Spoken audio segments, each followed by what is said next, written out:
donc le temps breton est avec nous. Ah, c'est clair. Pour bien commencer. Un enregistrement sous la pluie pour un épisode sur la Bretagne. Il est 9h18, nous descendons dans la cave dont la porte s'est ouverte toute seule.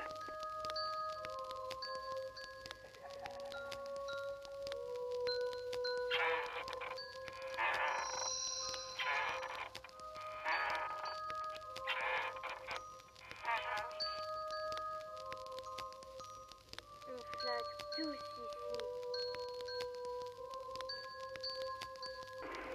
Bienvenue dans mon cauchemar. Bonsoir, bienvenue dans Inspiré de faits réels, je suis Mathias, et Hugo n'est pas avec nous aujourd'hui, c'est un numéro un petit peu spécial, consacré à un film et plus largement à un lieu, vous allez voir, et j'ai eu envie d'inviter une personne dont j'apprécie beaucoup le travail, cette personne c'est Saïlar. Bonsoir Saïlar. Bonsoir Mathias. Bonsoir tout Est-ce le que, monde. est-ce que tu pourrais te présenter pour les gens qui te connaîtraient peut-être pas? Je pense que beaucoup de gens te connaissent puisqu'on a déjà collaboré ensemble par le passé et que bon, tu as une chaîne YouTube qui fonctionne très bien sur les mêmes thématiques que nous. Mais au cas où, est-ce que tu peux te présenter en quelques mots? Bien sûr, alors je suis Saïlar, j'anime la chaîne Saïlar Ticho qui est consacrée à la narration d'histoires extraordinaires, principalement basées sur les croyances au sens large. Ça peut être le paranormal, ça peut être des histoires qui se rapprochent de religions ou de rites anciens par exemple. Et l'idée des vidéos, en fait, c'est d'embarquer le spectateur dans un récit assez extraordinaire, tout en l'expliquant, le rationalisant, en faisant la part belle à une histoire fantastique, qu'elle soit fictive ou justement basée sur des faits réels. Alors, j'ai décidé de te faire un petit peu souffrir pour cet épisode, puisqu'on va parler du film Brocéliande. On verra tout ça en détail par la suite, mais déjà, à première vue, qu'est-ce que t'en as pensé? Alors, c'était assez éprouvant et très long. Il y a des idées intéressantes quand même, hein. L'idée, c'est pas qu'on défonce gratuitement un film, mais c'est assez dommage. Il y a un mélange des genres qui, je trouve, est son plus gros défaut. Parce qu'il y a des idées intéressantes qui sont noyées dans, malheureusement, beaucoup de problèmes, que ce soit en termes d'écriture ou encore même d'idées de réalisation. Voilà. On va revenir un peu plus en détail sur tout ce qui va pas, et Dieu sait qu'il y a beaucoup de choses qui vont pas dans Brocéliande. Mais d'abord, un petit peu de contexte. Brocéliande, c'est un film qui est sorti en 2003, en plein dans la vague des films de genre français. Pour vous faire une idée, c'est les années du Pacte des loups, du Petit Poucet, de Promenons-nous dans les bois, des films du label French Fryer. En fait, après le succès de Scream et le renouveau du slasher aux États-Unis, les producteurs et les distributeurs français ont tenté quelque chose. Ça n'a pas marché. Et Brocéliande est sûrement un des exemples de films les plus ratés de cette période, et on va bien sûr expliquer pourquoi. Sur la pochette du DVD, il y a marqué « Avez-vous le sens du sacrifice ?» Et oui, nous l'avons, puisque nous avons regardé Brocéliande.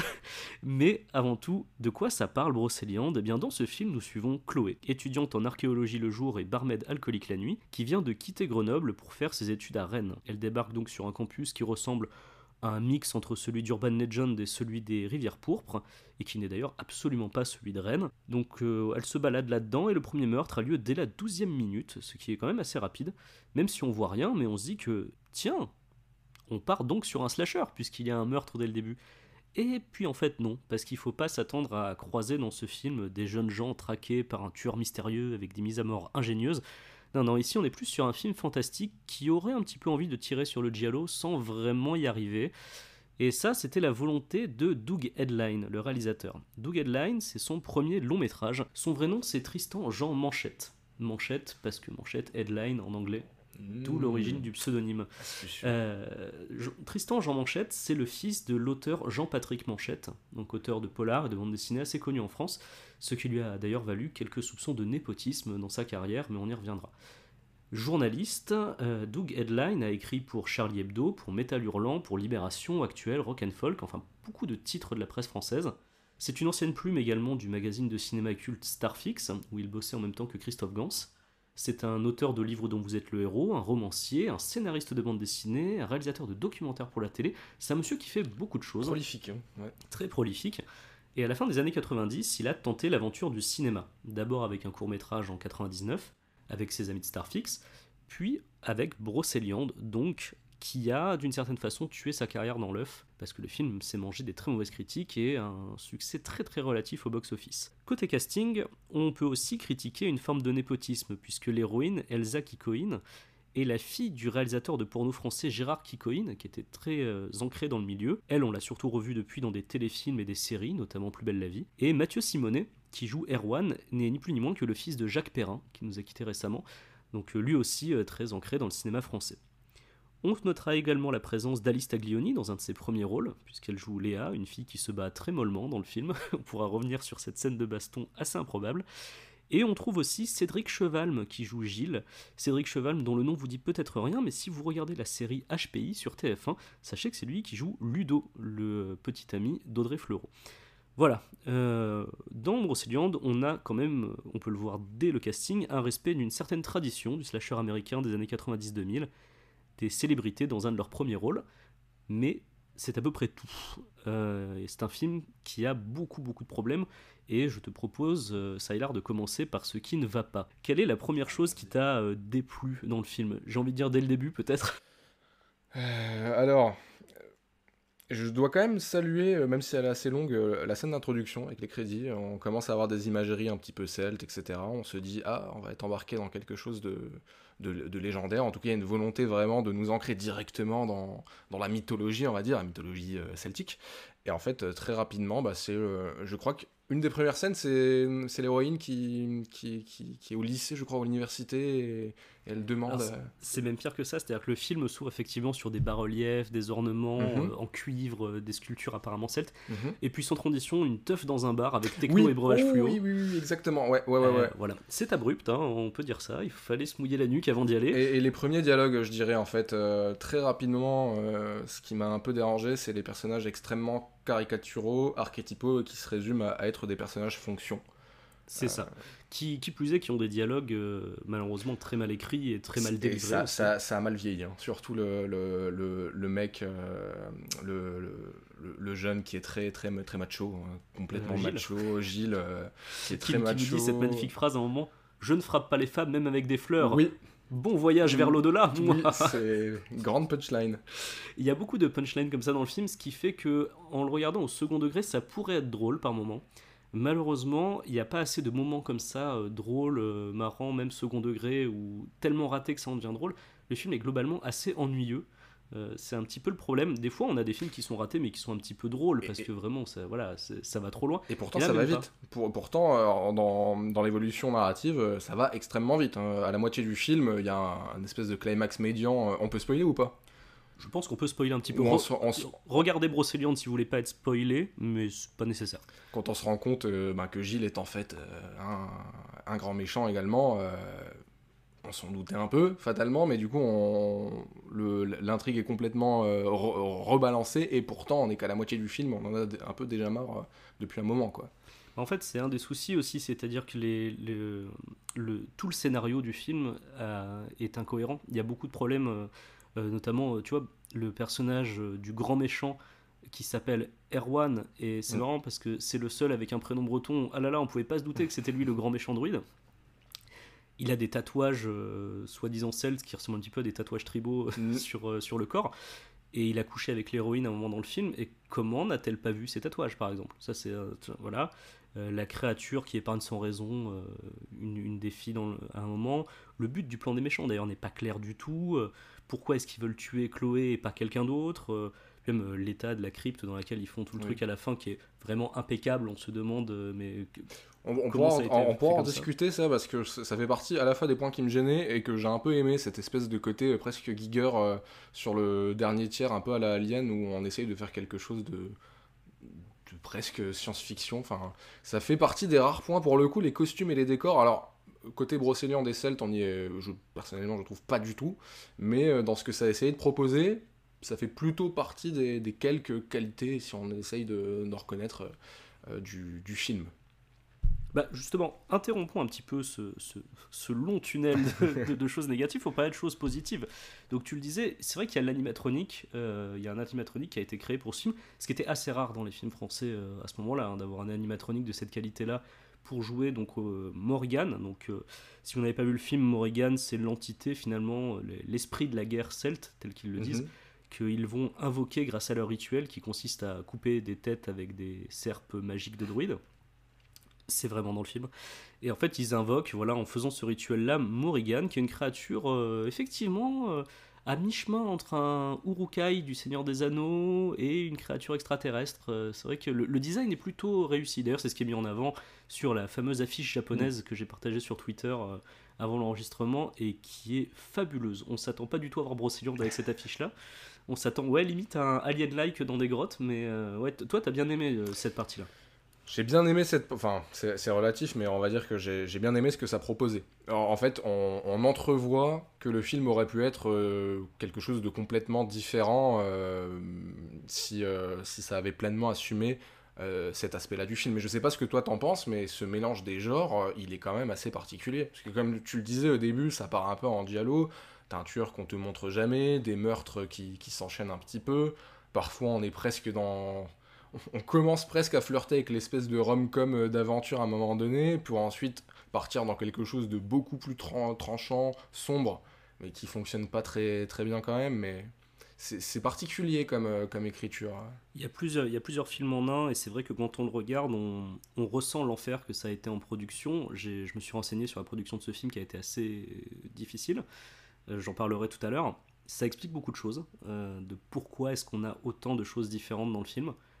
En revanche, c'était très difficile de faire cohabiter les intentions d'une partie vouloir faire un slasher, de l'autre un espèce de conte fantastique quelque part, j'ai l'impression, de l'autre un peu un giallo. C'était un peu, voilà, on comprend pas parce qu'on n'a pas les codes d'aucun de ces films, ou alors on les retrouve un petit peu de partout chez Pars et ils se fracassent les uns contre les autres et du coup ça ne nous donne pas un résultat qui se regarde de manière agréable tout simplement. Pour moi, le vrai carton rouge de ce film, malheureusement, c'est son titre, quoi. Tu peux pas prétendre faire un film Brocéliande en s'attend à voir, si ce n'est pas la légende arthurienne, en tout cas tout ce qui émane du folklore de Brocéliande ou du folklore celtique. On s'attend à voir quelque chose avec un peu d'ampleur, etc. Malheureusement, le film ne propose jamais à aucun moment, il l'effleure peut-être, mais il propose jamais d'entrer vraiment dans le folklore celte. D'ailleurs, je trouve qu'il le singe plus qu'autre chose, il le caricature, et ce serait presque un peu déplacé, justement, enfin, le fond du... J'ai du mal à comprendre ce que le film essaie de nous dire, autre que les pratiques celtes étaient des pratiques barbares, sanguinaires, et attention, ils vont revenir d'entre les morts pour vous tuer. C'est presque insultant, en fait, par rapport au folklore celte, au folklore breton, et je pense pas du tout que c'était une intention... du réalisateur, mais ça souligne un petit peu cette maladresse-là. Toi, tu t'étais pas mal renseigné sur les histoires bretonnes et celtes pour ta vidéo que tu avais fait sur ta chaîne sur Brocéliande. Qu'est-ce que tu as ressenti en regardant toute cette partie-là ? Il y a notamment un moment où il y a un professeur d'histoire celte qui fait un cours où on sent, alors que même moi j'y connais rien, je sens qu'il y a des grosses incohérences et des gros problèmes dans ce qu'il dit. Qu'est-ce que tu peux dire là-dessus ? Par exemple, cette scène-là, effectivement, qui intervient vers le début du film, est censée poser la problématique et l'intrigue. On commence à comprendre que voilà, il va y avoir des grandes lignes liées à un potentiel artefact de l'époque celtique qui va servir à, on va dire, bousculer notre présent. Moi, ce qui m'a gêné particulièrement dans cette scène, c'est qu'effectivement, le professeur présente clairement les Celtes, on va dire, comme une civilisation, entre guillemets, sacrificielle, enfin, qu'il y avait beaucoup de rites autour des sacrifices, etc. Alors, pour tout ce qui est celte, honnêtement, je suis pas assez calé historiquement pour dire qu'est-ce qui est vrai, qu'est-ce qui est faux. En revanche, ce que je peux vous dire, c'est que c'est, encore une fois, extrêmement stéréotypé. On ne peut pas, surtout quand on parle du passé et d'une civilisation passée, on ne peut pas résumer une civilisation à une pratique rituelle qui avait lieu à certaines périodes de l'année, pour souvent célébrer, les Celtes étaient polythéistes, on est à une époque païenne où on comprend le monde différemment, il y a des signes dans la nature, le vent est potentiellement la volonté d'un dieu, etc. La compréhension du monde et l'organisation sociétale à ce moment-là est complètement différente, et évidemment que si pratiques sacrificielles il y a, elles sont dans une compréhension du monde qu'il faut remettre dans son contexte. Et en fait, l'interprétation du film, malheureusement, est très... ne fait pas tout ce travail-là, et on prend... et on se sert, en fait, de ce stéréotype de les Celtes faisaient des sacrifices pour dire ok, ce sont des guerriers, et on va créer un archétype de méchant qui revient d'entre les morts pour faire la guerre, alors que je trouve, justement, ayant travaillé sur le folklore breton et notamment de Brocéliande, qu'il y a tellement beaucoup plus d'histoires à raconter, Et même d'histoires récentes, on n'est pas obligé de remonter aux Celtes. Il y a des folkloristes, historiens folkloristes comme Anatole Lebras, par exemple, qui, il y a moins d'un siècle, s'est amusé à parcourir la Bretagne, à aller recueillir les récits traditionnels. Ça va de l'Ankou, que tout le monde connaît, je pense, cette figure de la mort qui tire sa charrette et qu'on entendrait la nuit, à d'autres beaucoup moins connues, mais beaucoup plus effrayantes, comme un espèce d'ululement qu'on entendrait la nuit et qui serait la figure d'un enfant revenant, et si jamais on entendrait sa voix, il viendrait nous attraper. On est dans des histoires extrêmement sensorielles, qui à aucun moment n'interviennent ou ne sont suggérées dans ce film. Et alors, sans parler de la légende arthurienne, parce que Brocéliande, c'est quand même beaucoup également les légendes, et notamment les légendes arthuriennes, qui ne sont absolument jamais évoquées. En fait, si je devais résumer ça, en gros, par rapport à tout ça, j'ai l'impression qu'on enfonce des portes ouvertes sans jamais proposer quoi que ce soit d'autre qu'un méchant archétypal, alors qu'il avait de l'or dans les mains, avec le folklore qu'il avait à disposition. Je sais pas si c'est très clair, si ça répond un peu à ta question, mais... Non, c'est très clair. Par contre, on sent, sur le côté arthurien, il y a un tout petit point de détail où il pourrait éventuellement faire référence au truc. C'est sur la créature en elle-même, cette divinité Morrigan, qui arrive à la fin, qui est donc une divinité normalement féminine, même si là c'est un druide un druide masculin qui se transforme en Morrigan. Passons. Mais Morrigan, c'était une déesse de la guerre de la mythologie celtique irlandaise, qu'on n'est pas forcément dans le folklore breton, qui est parfois représenté comme un vol de corneille ou comme un vol de corbeau, mais aussi qui aurait pu servir d'inspiration à la fée Morgane. On voit le changement Morrigan qui devient Morgane, et on aurait donc, grâce à la fée Morgane, un lien avec Brocéliande et Merlin, mais très léger. Il est très léger, et c'est comme le professeur parlait de Samhain et la saison sombre chez les Celtes. Alors, la saison sombre, oui, elle existait, et en fait, la première partie de l'année, c'est en gros la saison claire qui est dédiée, on va dire, aux affaires, aux guerres, à la culture, etc. Et dans la deuxième partie de l'année, on rentre dans quelque chose où on se prépare en gros à la saison hivernale. Encore une fois, on en revient à des pratiques sociétales, et pas du tout à des stéréotypes de croyances qui au final ne soulignent rien.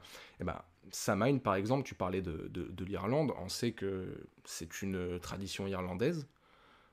Historiquement, à ma connaissance, je dis peut-être une bêtise, mais normalement, historiquement, les Celtes, pour l'instant, enfin les proto-Celtes, on est dans l'ordre de la supposition. C'est possible qu'il y aurait eu de telles traditions, ou en tout cas des pratiques inspirées de cette tradition, mais on ne sait pas vraiment non plus, quoi, parce que c'est pareil, historiquement, c'est toujours à l'étude, donc il faut faire attention. C'est bien qu'il y ait des grandes figures comme Morrigan qui puissent un peu l'évoquer, mais c'est pareil, on est dans le clin d'œil, en fait. On est dans le clin d'œil, on est dans le clin d'œil, et... C'est pire que du clin d'œil, c'est juste qu'il lui fallait un monstre, et je pense qu'il a pris une divinité au pif dans cette mythologie-là, et qu'il s'en est servi pour en faire tout. C'est le seul moment, en fait, où on nous montre quelque chose de visuel. C'est un deuxième point, moi, qui m'a beaucoup gêné dans ce film, c'est également... On te noie d'explications tout le temps, on ne te montre... Tu n'es jamais embarqué dans le folklore, tu n'es jamais embarqué dans Brocéliande, on te montre jamais la magie des lieux, on ne fait que t'en parler. Et puis au final, c'est très prosaïque, parce que, à part justement cette apparition surnaturelle à la fin de la créature, l'essentiel du film, ça reste des jeunes cons blancs suprémacistes un petit peu qui se prennent pour des druides, et qui tuent des gens sur un campus. En plus, c'est assez... Et qui tuent des gens, qui n'en tuent pas beaucoup en plus, parce qu'il n'y a vraiment pas beaucoup de meurtres dans ce film. C'est pas du tout un slasher dans le sens où on pourrait s'y attendre, par exemple, pour un slasher américain de ces années-là. On n'a pas du tout une bande de jeunes qui va se faire tuer les uns après les autres. Là, j'ai pas fait le body count, mais il n'y en a pas énormément non plus. Et justement, par rapport aux druides, on pourra en parler. Hein. Alors, du peu que je sais sur le druidisme aujourd'hui, parce qu'il existe encore des druides en Bretagne aujourd'hui, notamment en forêt de... Pareil, Brocéliande, c'est la forêt de Pimpon, hein, on pourra en discuter tout à l'heure. Mais... D'ailleurs, parlons-en maintenant plutôt. C'est vrai que c'est le mot qui n'est jamais prononcé dans le film, Pimpon. Alors que Pimpon, c'est le vrai nom actuel, et d'ailleurs au moment où se passe le film aussi, le nom de la forêt de Brocéliande. Pourquoi est-ce qu'ils n'utilisent pas ce nom ? Peut-être que Pimpon, ça sonne moins bien que Brocéliande dans leur imaginaire. C'est peut-être moins mythique, mais en fait, effectivement, c'est bizarre de même pas l'avoir évoqué, puisque le film essaye d'expliquer beaucoup, de contextualiser beaucoup avec avec un espèce de décorum oral, mais effectivement, jamais, on nous emmène jamais à Pimpon, et c'est pas que Pimpon, c'est la forêt de Brocéliande, c'est aussi Très-Haut-Rantuc, tout ce qui est le Val sans retour, qui sont également intégrés dans les grands récits arthuriens. C'est quand même un territoire... Alors au niveau des forêts, c'est 90% de bois privé quand même, mais il y a un grand parcours public où on peut passer par la fontaine de Jouvence, le tombeau de Merlin, la fontaine de Barenton, et ce sont des lieux visuels, hein, attention, hein, il ne s'agit pas juste... Alors peut-être la fontaine de Jouvence est un petit peu décevante, mais pour avoir fait la fontaine, pour avoir aussi parcouru la fontaine de Barenton, ou même le tombeau de Merlin, et surtout le Val sans retour, ce sont quand même des lieux assez cinématographiques, et dans lesquels il y aurait eu pas mal il y aurait eu pas mal d'imaginaire celte à véritablement aller chercher, parce que en fait ils sont déjà là, donc que ce soit les menhirs ou bien les constructions anciennes ou bien même ce qui a été rajouté a posteriori, mais pour créer cette ambiance, on va dire, brocéliande vers Pimpon, c'était déjà là. Donc je peux pas te dire est-ce que c'est un problème de production ou... Je vais juste t'expliquer, toi qui as été justement à Pimpon, est-ce que tu l'as reconnu dans le film? Absolument pas. C'est normal puisque le film a été tourné en réalité à Fontainebleau. C'est une Bretagne très très francilienne. En fait, tout a été tourné à Fontainebleau et en studio en Ile-de-France. Parce que ouais, vers la fin du film, je commençais à me demander est-ce qu'on n'était pas plutôt dans Alien que à Pimpon, mais ok, c'est... Non, tout a été filmé entre Paris et Fontainebleau. C'est un des nombreux signes de la production qui a été un petit peu compliqué, mais je reviendrai sur la production tout à l'heure. Je trouvais que c'était bien que tu précises que ce qu'on considère comme Brocéliande aujourd'hui, la forêt de Pimpon, est à 90% des bois privés, parce que des gens peuvent s'imaginer que la forêt de Brocéliande, c'est genre une grande forêt domaniale où tout le monde peut aller, qu'on peut explorer à sa guide. En fait, non, il y a vraiment ce sentier balisé que tu avais fait dans ta vidéo. Et tu parlais du tombeau de Merlin, des fontaines. Est-ce que ce sont des éléments où il y a des histoires qui sont rattachées? Il y a vraiment un vrai folklore à exploiter absolument. Avec ça. C'est pas juste des lieux qui sont beaux à filmer. Principalement, justement, le tombeau de Merlin, parce qu'on raconte que Merlin serait enterré en Brocéliande, et la fontaine de Barenton qu'on peut retrouver dans les écrits historiques. Alors, il me semble que c'est Chrétien de Troyes, où il y a l'histoire du chevalier, je sais plus quel chevalier de la table ronde, mais qui serait allé à la fontaine de Barenton. Il y a également une histoire avec je crois que c'est peut-être pas la fée Morgane, mais il y a une fée, également à la fontaine de Barenton. Donc après, on est vraiment dans l'imaginaire et les grandes légendes arthuriennes, mais effectivement, il y en a sur le territoire de Pimpon.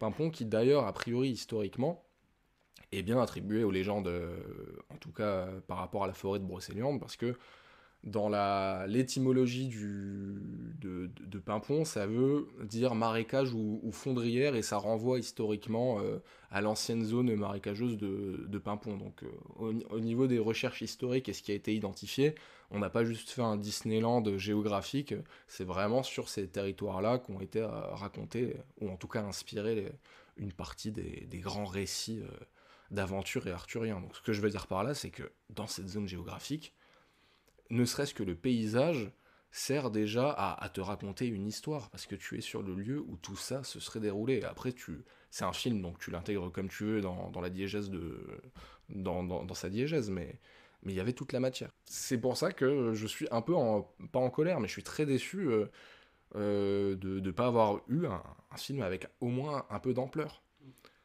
Parce que pourquoi, je me demande du coup, pourquoi, et tu vas sûrement nous le dire, pourquoi est-ce que ça a été tourné à Paris ou en forêt de Fontainebleau pour un film qui s'appelle Brocéliande? Je ne comprends pas. Alors ça, c'est pour des questions de budget. Par contre, on sentait que Doug Edline et Benoît Lestan, donc son co-scénariste, avaient envie de faire quelque chose qui tourne vraiment autour de Brocéliande en lui-même. Je pense qu'ils auraient préféré tourner à Brocéliande en vrai, puisqu'on le voit, il y a une des bonnes idées du film, je trouve, c'est qu'ils font référence à l'actualité au début du film.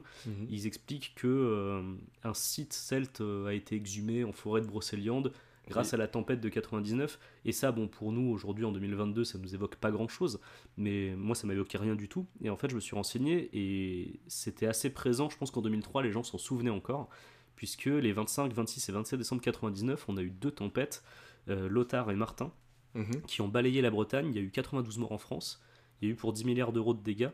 C'était vraiment à l'époque, on avait appelé ça la tempête du siècle. Donc je pense que c'était Mmh. vraiment encore dans les mémoires quand le film est sorti en 2003. Et du coup, il rattachait genre, l'apparition du site de fouille de Brocéliande avec un des dégâts de cette tempête-là. Donc il y avait une volonté de l'ancrer dans le réel, dans l'actualité, de nous emmener à Brocéliande. Et c'est pas aller plus loin. Alors, Mais par contre, ça, effectivement, c'est une bonne idée. Tu vois, je ne le savais pas, et effectivement, c'est une bonne idée. Mais le problème, c'est que, enfin, tu parlais des droïdes tout à l'heure, en fait, on en reste toujours sur le même principe, c'est-à-dire le film nous pose plein d'éléments, et ces éléments ne restent que des caricatures, ou des espèces de tropes, d'archétypes, qui servent juste à déployer un récit assez linéaire autour d'un artefact ancien qui réveillerait une puissance démoniaque oubliée. On est vraiment dans ce trope narratif-là. Alors que il y a tellement plus de matière. Et apparemment, le fait qu'il ait utilisé ce fait d'actualité pour essayer d'ancrer son récit, c'est qu'il y avait vraiment aussi une volonté d'ancrer ton récit dans quelque chose de crédible. et tu vas le voir, en fait, à la base, ils voulaient quelque chose qui était un petit peu plus crédible que ça. Je comprends pas pourquoi ils sont partis dans le fantastique, par contre, puisque je pense qu'à la base, ils voulaient pas spécialement faire du fantastique. Mais bon, et d'ailleurs, tous les éléments qui sont censés être un peu fantastiques sont ratés dans le film. Bon, les grottes sont un peu en carton-pâte, ça se voit à des moments, on a un peu l'impression d'être au parc Astérix quand tu vois comment les pierres sont taillées dans la grotte à la fin. Il y a des effets spéciaux très mauvais, je pense à une scène de décapitation qui est catastrophique. Je t'avoue que j'ai un peu plus de douceur justement pour toute cette partie du film, parce que je me dis, enfin, d'accord, allez, enfin, On essaye de faire on graphique. essaye de nous proposer quelque chose, on sort un peu effectivement des décors de ville ou parisiens, etc. Enfin, on a l'impression d'être un peu immergé dans quelque chose. Donc, Ouais, ça pourrait être des toute cavernes proportion gardée. bretonnes, je vois ce que tu veux dire. Mais malheureusement, c'est servi par des props hasardeux, genre ces serpes qui ont très clairement l'air d'être en mousse. Hein. On ne croit pas une seule seconde qu'elles sont en métal. Les serpes qui sont utilisées à cette pierre fluo brillante, la pierre des druides, là, qui, je pense, n'existe pas. Hein. Ils disent dans le film que c'est conservé dans un musée à Dublin, mais je pense que c'est des conneries. Ça m'étonnerait qu'elle existe. En fait, t'as beaucoup de... Alors, sur ça précisément, là, je pourrais pas te répondre directement. Par contre, t'as beaucoup d'artefacts. Et je pense aussi que c'est pour ça qu'il y avait cette volonté, en prenant le trope narratif de l'artefact ancien magique.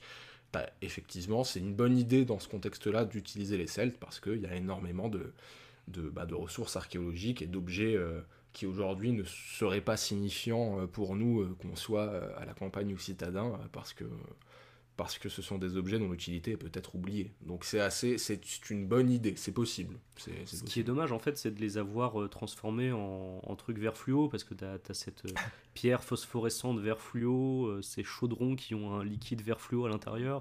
Tout ça fait très fake, alors qu'en fait, il aurait suffi d'avoir, je sais pas, un vrai breuvage, un genre un petit peu dégueulasse, noirâtre à l'intérieur, ça aurait été beaucoup mieux.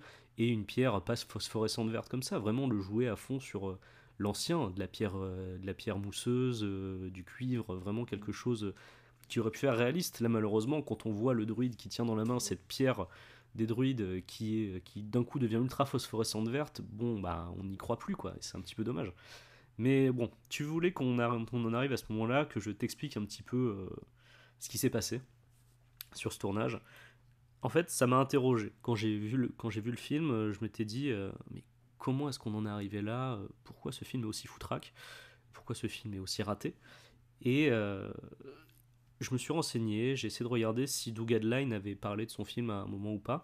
Alors, il en a parlé à plusieurs reprises, mais notamment dans une grosse interview pour Filmo TV en 2012, où il revenait de manière très très posée sur son film et sur son échec. Je trouvais ça très éclairant. Par contre, je préfère prévenir, c'est sa version, donc il faut la nuancer un petit peu, c'est-à-dire qu'il se donne sûrement un petit peu le beau rôle dans cette version-là, mais ça reste très intéressant.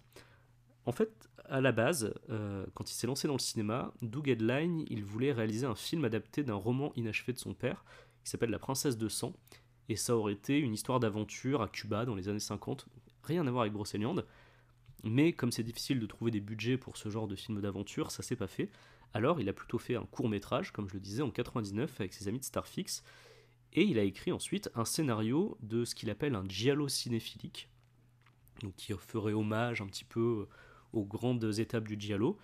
En tant qu'ancien de Starfix, ça paraît logique, c'est dans son ADN, mais le projet n'a pas séduit non plus, et le producteur Eric Neve, à qui il avait proposé donc ce script de giallo, lui a dit qu'il faudrait plutôt faire, pourquoi pas, un film d'épouvante pour Pathé.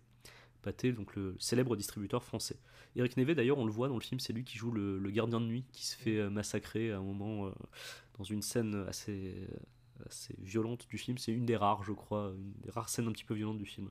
Et en fait, ce film d'épouvante que va faire Doug Headline avec Eric Neve, c'est Brocéliande. L'accident, comme il le décrit dans son interview à Filmo TV. Donc on sent qu'il n'en garde pas un très très bon souvenir. En fait, le contexte, c'est que Pathé, à ce moment-là, sortait d'une réussite commerciale, avec Promenons-nous dans les bois, en 2000. Même si le film est ce qu'il est, moi personnellement je trouve ça plutôt marrant, Promenons-nous dans les bois, le film, malgré ses mauvaises critiques, a fait 800 000 entrées. On peut le considérer comme un des premiers slashers français, en tout cas un des premiers slashers français post-Scream. Et il y a aussi eu Le Pacte des loups qui a cartonné en 2001. Et comme je le disais en début d'émission, le fantastique et l'horreur, à ce moment-là, c'est dans l'air du temps. Donc Brocéliande, c'est le film qu'il faut faire à ce moment-là pour le distributeur Pathé. Et Brocéliande sort en janvier 2003, et avant ça, il y a une production un petit peu compliquée. Le brief qu'on donne à Doug Headline et à son co-scénariste, Benoît Lestan, il était plutôt simple. Je vais citer Doug Headline. Le modèle pas franchement avoué, ça devait être Scream. Je me suis retrouvé obligé d'écrire un Scream à la française. Alors on pourrait lui rétorquer que personne ne l'a vraiment obligé, hein, il aurait pu refuser le projet. Mais bon, c'est vrai que quand on vous propose un budget pour faire un film d'horreur, que c'est son premier film, on comprend pourquoi il a tenté le coup quand même. Alors il se réunit avec son co-scénariste Benoît Lestan et ils écrivent un premier script. Et le premier script qu'ils font, il ne correspondait pas du tout à ce qu'on leur demandait. Par contre, ça aurait pu être un peu plus intéressant. L'histoire était très différente de ce qu'on a eu à la fin. Ça devait parler de racisme et de suprémacistes blancs. L'héroïne devait être une jeune femme noire qui arrivait dans une fac blanche bourgeoise en Bretagne. Elle aurait été confrontée à des groupuscules d'extrême droite bretons et elle aurait rencontré un DJ organisateur de rave party dans la forêt de Brocéliande. Donc on aurait beaucoup plus vu Brocéliande, enfin Pimpon. Une nuit, une fête aurait mal tourné à cause d'un groupe de, je cite Doug Headline, méchants druides d'extrême droite. Il y aurait eu des sacrifices humains, une séquence un petit peu maison hantée dans la maison du chef des druides, plus d'archéologie, plus de références à l'histoire celtique, voilà. Donc selon lui, ça aurait été, je le cite encore, plus sophistiqué et plus complexe, et plus amusant à suivre, mais le distributeur Pathé leur a, je cite à nouveau Doug Headline, renvoyé à la gueule le script, en leur disant de faire quelque chose de simple avec un assassin sur un campus, et puis c'est tout. D'accord, alors j'en profite pour faire une parenthèse sur ces histoires de druides, justement. En l'occurrence, je trouve que ça aurait été tout aussi, bon c'est difficile à dire, hein, mais tout aussi caricatural de la manière dont il le présente, parce que c'est aussi un des gros points qui m'a gêné, c'est les méchants sont des druides. On n'y croit pas une seule seconde, en fait, aujourd'hui, parce que le druidisme est encore une fois toujours présent en Bretagne, et ils n'essayent pas d'envahir le monde ou que sais-je, quoi. Ils ont plutôt une image, en tout cas, d'être à peu près en communion avec la nature et d'essayer de perpétuer cet héritage d'anciennes croyances. Donc il y aurait eu, quoi qu'il arrive, je pense, un petit problème de placement et de traitement. Mais soit. Après, c'est un cliché qui était présent dans l'horreur, où on utilise toujours parfois la figure de la sorcière comme une méchante, alors qu'en fait, les gens de la Wicca, c'est pareil, ils sont très dans la relation avec la nature, et ils sont pas du tout méchants, quoi. Et évidemment, mais alors, ça aurait pu passer, après, voilà, en 15-20 ans, le cinéma d'horreur et d'épouvante a été obligé d'évoluer, parce que les codes périment extrêmement vite, et notamment les codes archétypaux sur des personnages type sorcière ou druide. Donc peut-être qu'à l'époque, oui, ça aurait pu encore passer, mais aujourd'hui, par exemple... c'est un autre débat, mais on voit bien que les figures, les grandes figures archétypales ne se suffisent plus à elles-mêmes, quoi. La sorcière n'est pas juste une sorcière, les personnages sont protéiformes. Donc ça aurait pu passer à l'époque, mais aujourd'hui, clairement, non. Doug Headline on lui a renvoyé à la gueule son script, comme il le dit si bien, et là il aurait pu décider de tout arrêter, et il admet avoir fait une grosse erreur, c'est celle d'avoir accepté d'écrire un autre script plutôt que de lâcher l'affaire, et il l'a fait, mais il était bien décidé à ne pas respecter la commande à la lettre, et il a voulu essayer malgré tout de garder des éléments de son premier scénario, et ça ne suffisait pas à ses yeux, ce qu'il avait réussi à garder. Comme c'était qu'à moitié ce qu'il voulait faire, eh bien il n'est pas allé sur le tournage avec une grande joie. Comme il le dit dans l'interview à Filmo TV, il se disait tous les matins « Pourquoi est-ce que je tourne ce script-là et pas celui que j'avais écrit la première fois ?» Mais bon, parce qu'on est d'accord que dans la commande initiale de Pathé, il n'était pas du tout question de Brocéliande, c'était un slasher sur un campus. Exactement. Ça, alors qu'il aurait pu ça aurait pu être un campus en Bretagne avec un tueur inspiré par l'histoire celte, hein, mais c'était... en tout cas, il n'y avait pas de velléité de faire quelque chose de fantastique à la base, ou de... Voilà, ça aurait pu être purement un slasher sur... Enfin, en fait, je pense que le mec voulait un Scream ou un Urban Legend, tout simplement, qui se passerait sur un campus français. Aussi bête que ça. Et Doug Hedline a gardé... Doug Hedline et Benoît Lestan, son co-scénariste, ont gardé beaucoup d'éléments de ce qu'ils voulaient mettre dans le premier film, dont les méchants druides potentiellement suprémacistes. Mais voilà, ça donne ce résultat un petit peu à mi-chemin entre les deux, et à la rigueur, même avec un script comme ça, on aurait peut-être pu faire quelque chose de pas trop mal, de passable. Le problème, c'est que Doug Hedline n'était pas à fond sur le tournage, quoi. Vu qu'il avait toujours en tête son premier script, et qu'il était frustré de ne pas faire le script qu'il voulait à la base, il y allait un petit peu en traînant les pieds, et ça se voit sur le making-of. Le making-of, on voit qu'il n'est pas du tout investi. Alors, je vais parler un petit peu du making-of, qui est un petit peu particulier, puisque c'est un making-of où personne ne parle face caméra, ce qui est toujours un petit peu mauvais signe. Il y a juste des images du tournage pendant 52 minutes, et Doug Hedline n'est jamais face caméra à parler de ses intentions, de ses techniques de réalisation, rien du tout, c'est vraiment le vide complet. On le voit juste se plaindre des choses qui fonctionnent pas, un prop qui est pas de la bonne couleur, et même parfois un peu passif-agressif avec ses équipes quand il y a quelque chose qui lui plaît pas. Il est très rarement devant le combo à regarder ce qui se passe, il parle très peu avec les acteurs, il tente rien en termes de cadrage et d'effets, enfin, on sent qu'il a juste envie que ça se termine.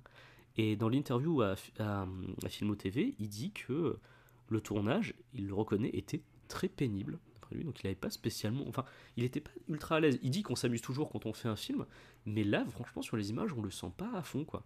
Et il a fait une autre interview à SF Mag, où il revenait avec beaucoup d'ironie sur l'ensemble de la production, et alors là, je trouve que sa citation, que je vais vous lire dans sa quasi-intégralité, est très parlante.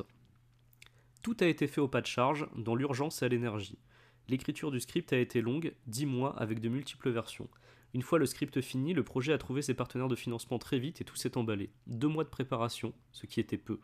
9 semaines de tournage, souvent complexes, avec beaucoup de changements de décor, d'effets spéciaux sur le plateau. Et enfin, 4 mois et demi de post-production sans souffler une seconde. Bref, que du bonheur. » On sent l'ironie. Le pauvre. Ça a l'air d'avoir été assez cauchemardesque de son point de vue, effectivement. Hein. Et ouais, malgré les directives de Pathé, qui étaient de faire simple, slasher, basique, et lui et Benoît Lestan, ils ont essayé de caler tout ce qui leur faisait plaisir quand même. Donc le petit hommage au Giallo, comme on l'a vu, le petit hommage au film de la Hammer, un monstre en animatronique qu'on n'avait encore jamais vu en France, effectivement, un petit peu de sorcellerie druidique, voilà. Doug Hedline avoue que c'était peut-être un peu trop, c'est bien, il l'admet, et c'est ce qui donne en fait au film ce côté assez chaotique. Alors Doug Hedline lui préfère dire généreux, moi je dirais quand même vraiment chaotique, puisque le problème c'est qu'au final on n'a ni un slasher un petit peu marrant comme Promenons-nous dans les bois, ni un film, comme il le dit, sophistiqué qui serait agréable à suivre. Donc voilà, c'est un petit peu compliqué. Le film s'ouvre sur l'héroïne qui ouvre un fortune cookie et qui lit ce qui a marqué dessus, et il y a marqué « Celui qui s'attend au pire n'est jamais déçu ». Et on sent que c'est une note d'intention laissée par Doug Hedline sur le banc de montage, puisqu'il dit dans une interview qui a été faite peu avant la sortie du film que c'est ce qui se disait tous les jours juste avant la sortie.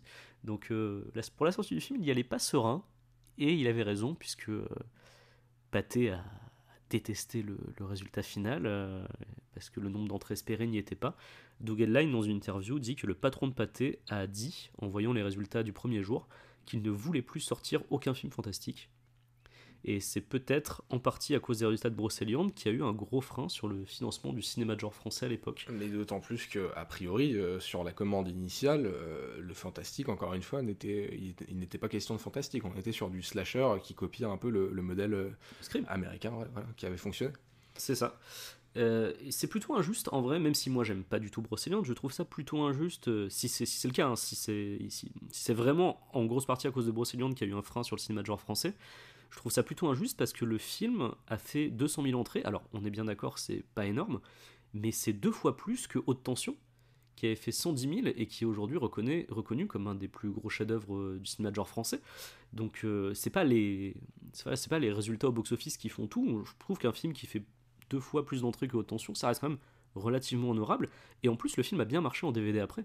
Il est sorti aussi au Japon, il est sorti dans plusieurs pays, dans des versions en direct ou DVD, et sur les marchés du film, dans les années qui ont suivi, il y a des gens qui ne comprenaient pas pourquoi ils n'avaient pas lancé un direct ou DVD de Brocéliande 2. parce que ça aurait pu fonctionner en direct ou DVD, puisqu'il y avait un petit public qui l'avait acheté le premier en DVD. En fait, tu peux faire, je pense, des espèces de grandes. Il doit y avoir, et il aurait pu y avoir une volonté de faire une grande saga, alors peut-être de série B évidemment, hein, sous l'intitulé Brocéliande, comme il y en a beaucoup dans le cinéma d'horreur d'exploitation aux États-Unis notamment.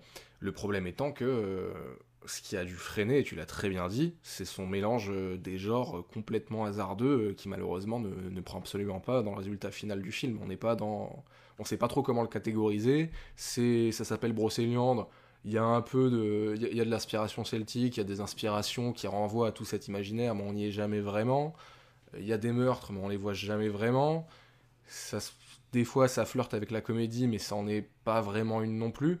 Donc, ce qui a dû freiner pour les potentielles éventuelles suites, même en direct ou DVD, c'est tout simplement aussi ce problème de ciblage. Comment tu attires ton public. Et je serais curieux de savoir quelles étaient les bandes annonces de l'époque sur Brocéliande, sur comment est-ce que le film était vendu, justement pour faire autant d'entrées. Il était vraiment vendu comme un film d'horreur. Le problème, c'est qu'il a été vendu comme ça, mais que Doug Edline, dans sa tête, voulait faire un film qui s'adressait plutôt aux 12-13 ans. Il disait que lui, une de ses références en termes de niveau d'horreur pour ce film, c'était Buffy contre les vampires. Ouais. Donc c'est pour ça que c'est pour ça qu'on a en fait des scènes de baston un peu nulles et un peu molles avec Alista Glioni. C'est pour ça qu'on a très peu de sang, qu'on a très peu de, à part les têtes coupées mal faites dans le chaudron, mais c'est pour ça qu'on n'a pas énormément de trucs un peu gore. Et lui-même l'a dit en fait en interview.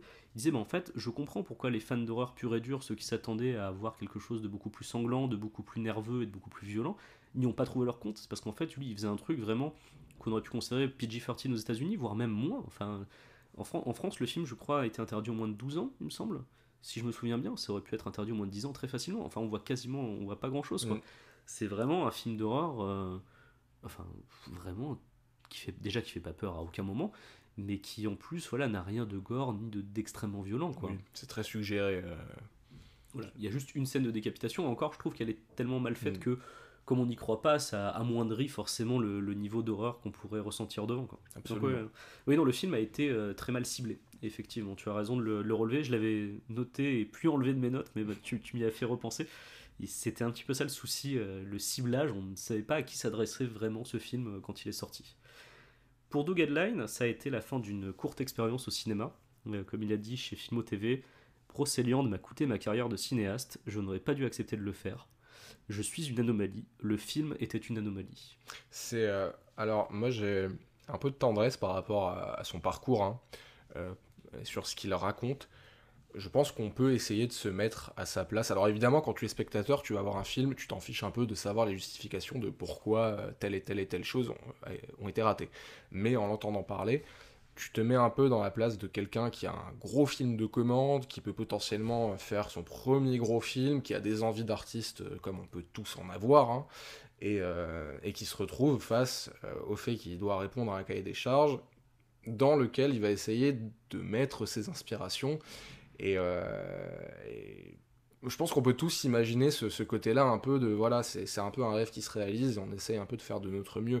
Moi, ce qui m'a un peu gêné, notamment dans Brocéliande, effectivement, et tu l'as très bien souligné, c'est le nombre de références. Ça appelle à énormément de références différentes, etc., à des genres cinématographiques, à des hommages, etc., qu'on en oublierait presque, du coup, que le principal pour un spectateur, c'est d'être embarqué dans une histoire. Moi, je voulais être embarqué dans l'histoire de Brocéliande, et si ce n'est pas de Brocéliande, en tout cas d'un tueur en série qui reprend, on va dire, l'imaginaire celte pour assouvir son quelconque désir.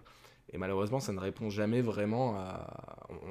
On n'y croit pas, je trouve, ça ne fonctionne pas. Et c'est peut-être aussi à cause de ces multiples références et d'une envie trop généreuse, comme il le disait, de faire plaisir à son public. C'est assez délicat, ça se comprend. Alors, de faire plaisir à son public ou de se faire plaisir à lui et à son cercle d'amis, puisque c'est une des critiques qu'on peut faire au film, c'est qu'à vouloir mettre trop de références comme ça, de manière un petit peu poseur, ça peut être... aussi une critique de l'entre-soi. On peut critiquer une partie de l'entre-soi de l'ancien journaliste critique de cinéma de Starfix qui fait un film pour se faire plaisir, sans penser au plaisir du public qui le suit pas forcément et qui a pas forcément les mêmes références que lui. C'est aussi ça.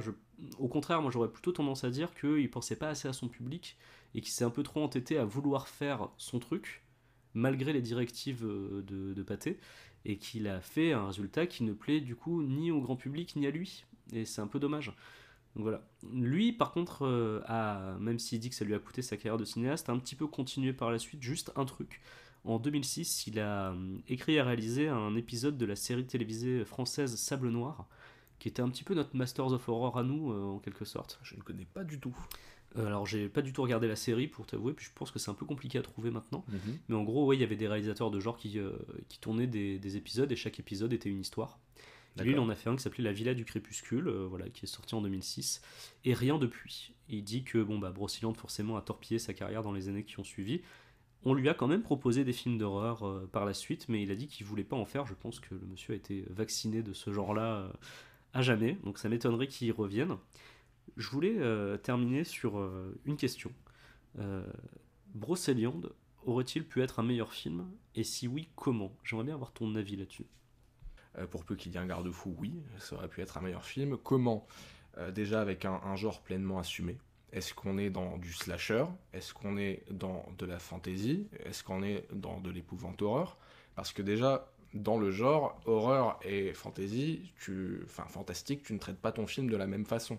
Pour rester dans l'imaginaire arthurien, on va dire, Brocéliande, The Green Knight, je ne sais pas si tu l'as vu, je te le recommande et je le recommande à tout le monde, on est clairement dans une histoire arthurienne de fantasy, c'est du fantastique pur, et tu le comprends dans son écriture, qui est une écriture de conte, et également dans tout le visuel qui est complètement emprunté à l'imaginaire arthurien. Donc déjà, il y a cette question du genre, avoir un genre purement tranché.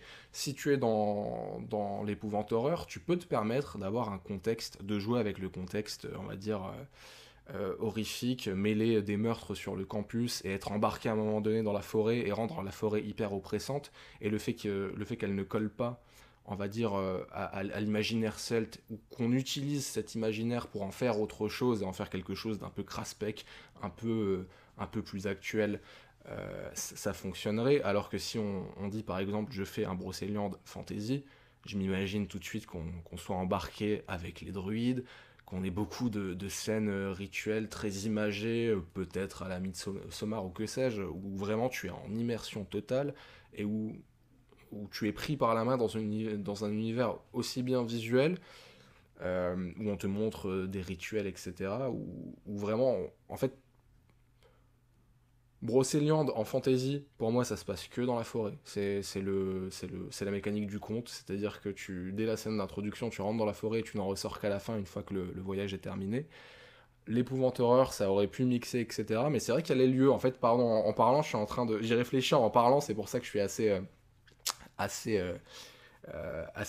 confus, mais c'est vrai qu'il y a aussi cette problématique du lieu, en fait. Cette unité de lieu, il faut la choisir. Si tu es dans l'horreur, tu peux mixer les deux. Si tu fais un Brocéliande purement fantastique, ça se passe, tu arrives dans la forêt et tu en ressors à la toute fin, mais il y a cette question d'immersion, voilà. Et une écriture aussi, enfin, pour terminer, je dirais une écriture avec des personnages qui ne se résument pas qu'à des fonctions, c'est-à-dire les druides, tu comprends qu'est-ce que c'est, parce que enfin c'est quoi pour franchement, t'en as retenu quoi toi du traitement des druides dans Brocéliande ou des archéologues? T'as l'impression que les mecs ils font que boire des coups et creuser de temps en temps. Alors d'ailleurs, creuser un peu complètement à l'arrache, j'ai pas l'impression que ce soit très protocolaire ce qu'ils font. Oui, non, il y a une vision de l'archéologie qui est assez spéciale dans le film, effectivement. Donc voilà, pour le résumer, en gros, je dirais un genre bien défini, et avec ce genre bien défini, une écriture en cohérence avec ce genre, et des personnages qui auraient pu marcher il y a 20 ans, mais aujourd'hui tu ne peux plus écrire des personnages qui ne sont que des personnages soit monolithiques, soit fonction. Il faut un personnage protéiforme qui symbolise plusieurs choses. C'est autant le druide que par exemple le professeur qui est un peu tiraillé par ses anciennes connaissances et son mode de vie alternatif ou que sais-je. Voilà, c'est pour avoir un récit réaliste en fait qui parlerait aussi bien aux citadins des grandes villes qu'à la personne qui vit à la campagne et qui a peut-être ses connaissances d'anciennes traditions un peu folkloriques qui restent encore dans la famille, pour que ce soit un peu universel. Je sais pas si c'est très, très clair. Non, non, c'est très clair. Personnellement, mon avis, c'est que c'était pas le bon film pour Doug Line, tout simplement. Je pense qu'il aurait dû refuser Enfin, quand on lui a renvoyé son script à la gueule, il aurait pas dû continuer. Et il aurait dû partir rester sur son idée de giallo cinéma, cinéphile, puisque c'est ce qu'il aime faire, et c'est ce qu'il a envie de faire, et c'est le message qu'il a envie de donner en tant qu'artiste. Donc je pense qu'il aurait dû rester là-dessus. Moi, son idée de base, son script de base qu'il a écrit avec Benoît Lestan, cette histoire d'étudiante noire qui arrive sur une université où il y a des suprémacistes blancs et où peut-être un côté même, tu vois, à la génération identitaire, un groupuscule d'extrême droite, tu sais, qui se revendique de croyances celtes de l'époque. Pourquoi pas, en vrai? Ça aurait pu donner un truc où le propos était plutôt le racisme et ça aurait pu être cohérent avec les années 2000 en France. Il y avait peut-être un propos sociétal à apporter, je dis pas le contraire. Mais je pense pas que ça aurait fait un bon film pour autant, surtout avec cette équipe. Puisque je pense que malheureusement pour lui, Doug Edline à ce moment-là est trop jeune, pas assez expérimenté dans le domaine, il n'a pas assez d'idées de mise en scène. Moi j'aurais pu pardonner si dans le film il avait eu des partis pris ou des idées de mise en scène, des idées de plans, de cadres qui changent, et tout ça est très très plan-plan en fait. C'est aussi un des reproches que je fais à Brocéliande, c'est qu'il n'y a aucune tentative cinématographiquement parlant. Ce sont des chants contre chants, quelques travelling, il n'y a pas grand chose à se mettre sous la dent en termes de cinéma. Les acteurs sont pas très bons non plus, les dialogues, on l'a dit, ils sont très mal écrits.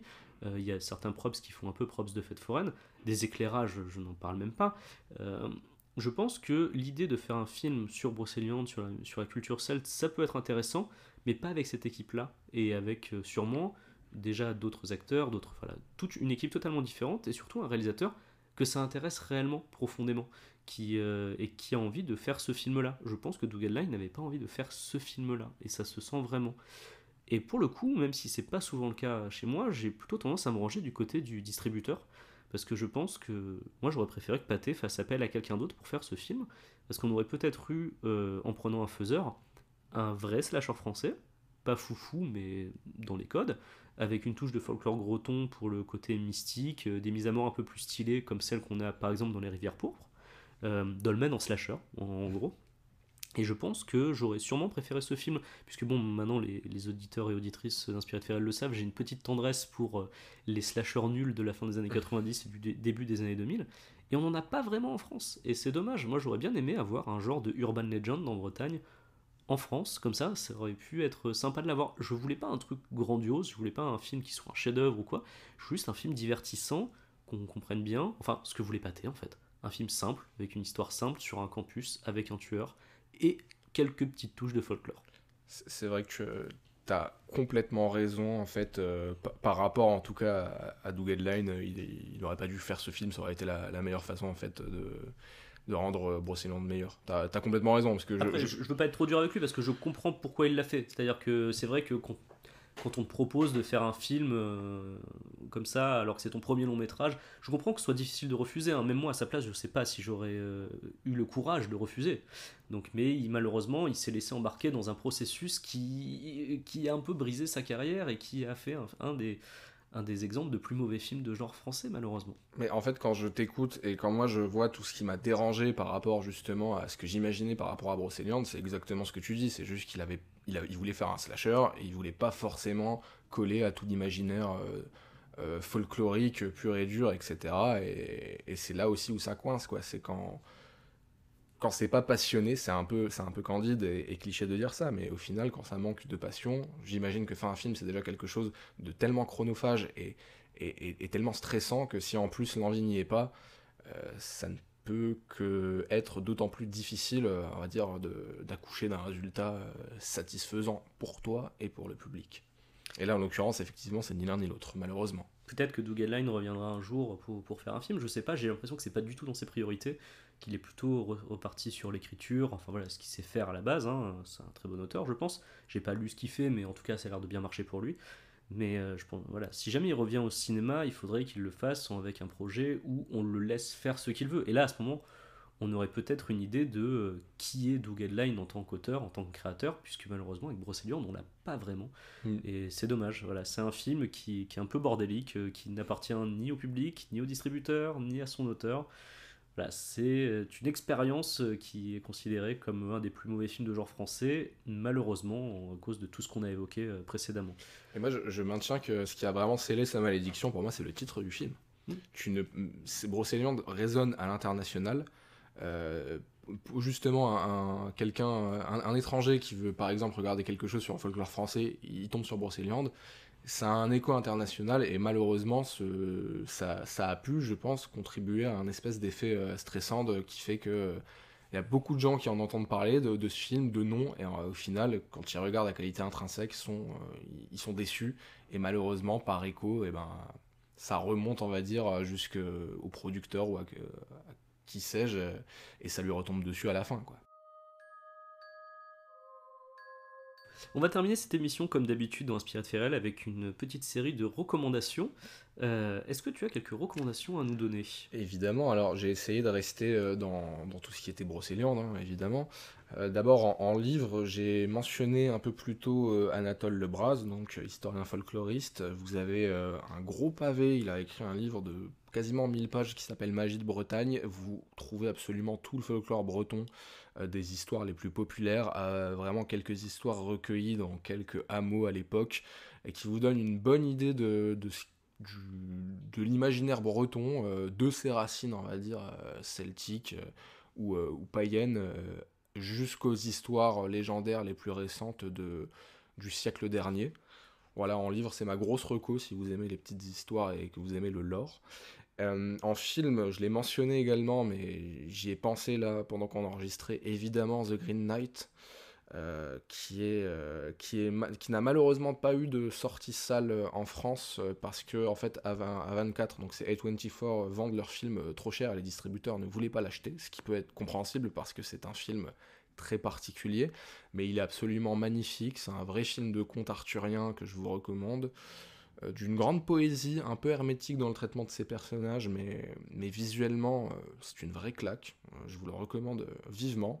Dispo sur Prime Video d'ailleurs. Absolument, absolument. Donc voilà, n'hésitez pas si vous voulez vous faire un petit film en streaming pour les soirées d'été là qui arrivent.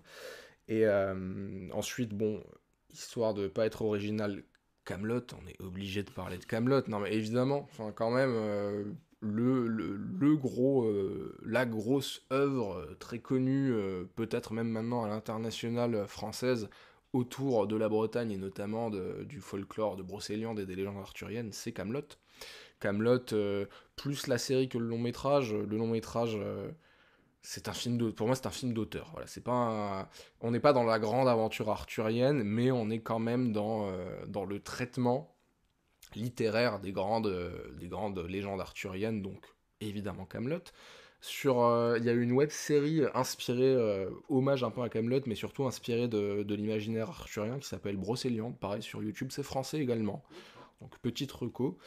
Et puis je pense que autour de Brocéliande, bah, malheureusement c'est à peu près tout, et c'est pour ça que je me dis qu'avec tout le folklore qu'on a, et notamment breton et lié à Brocéliande, j'attends qu'on ait le premier gros film, soit d'horreur, soit fantastique français, qui se passe à Brocéliande et inspiré de Brocéliande. J'attends vraiment de voir ça, et vu la ressurgence du genre qu'on a d'année en année depuis le début des French Frayeurs, là, qui ne fait que s'accélérer ces dernières années, j'espère vraiment un jour voir ça. Et en coup de cœur, pour terminer, en coup de cœur assez récent, je t'en ai parlé tout à l'heure, je vous recommande vraiment Undone, qui est pareil sur Amazon Prime, 2 saisons de 8 épisodes, environ 20 minutes.